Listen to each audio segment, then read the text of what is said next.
বিশ্বকবি রবীন্দ্রনাথ ঠাকুরের লেখা আমি।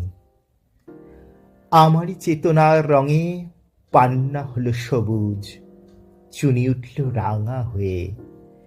আমি চোখ মেললুম আকাশে, জ্বলে উঠল আলো পূবে পশ্চিমে। গোলাপের দিকে চেয়ে বললুম, সুন্দর সুন্দর হলো সে। তুমি বলবে এ যে তত্ত্ব কথা, এ কবির বাণী নয়।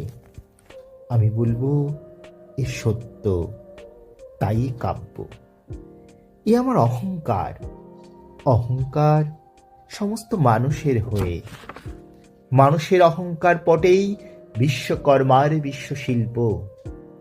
তত্ত্বজ্ঞানী জপ করছে নিঃশ্বাসে প্রশ্বাসে।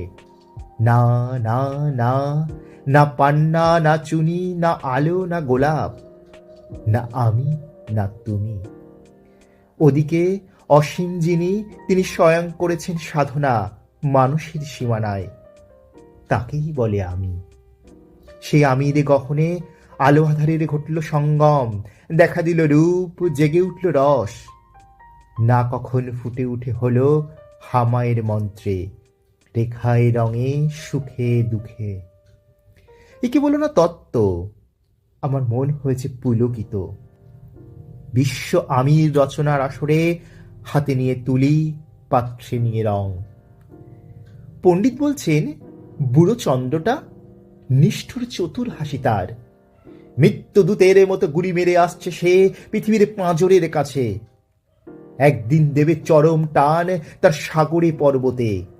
মর্তলোকে মহাকালের নতুন খাতায় পাতা জুড়ে নামবে একটা শূন্য, গিলে ফেলবে দিনরাতের জমা খরচ। মানুষের কীর্তি হারাবে অমরতার ভান, তার ইতিহাস লেপে দেবে অনন্ত রাত্রির কালি। মানুষের যাবার দিনের চোখ বিশ্ব থেকে নিকিয়ে নেবে রং, মানুষের যাবার দিনের মন ছানিয়ে নেবে রস। শক্তির কম্পন চলবে আকাশে আকাশে, জ্বলবে না কোথাও আলো। বিনাহীন সভায় মন্ত্রীর আঙুল নাচবে, বাজবে না সুর। সেদিনই কবিত্বহীন বিধাতা একা রবেন বসে নীলিমাহীন আকাশে, ব্যক্তিত্বহারা অস্তিত্বের গণিত তত্ত্ব নিয়ে। তখন বিরাট বিশ্বভুবনে দূরে দূরান্তে অনন্ত অসংখ্য লোকে লোকান্তরে এ বাণী ধ্বনিত হবে না কোনোখানেই, তুমি সুন্দর, আমি ভালোবাসি।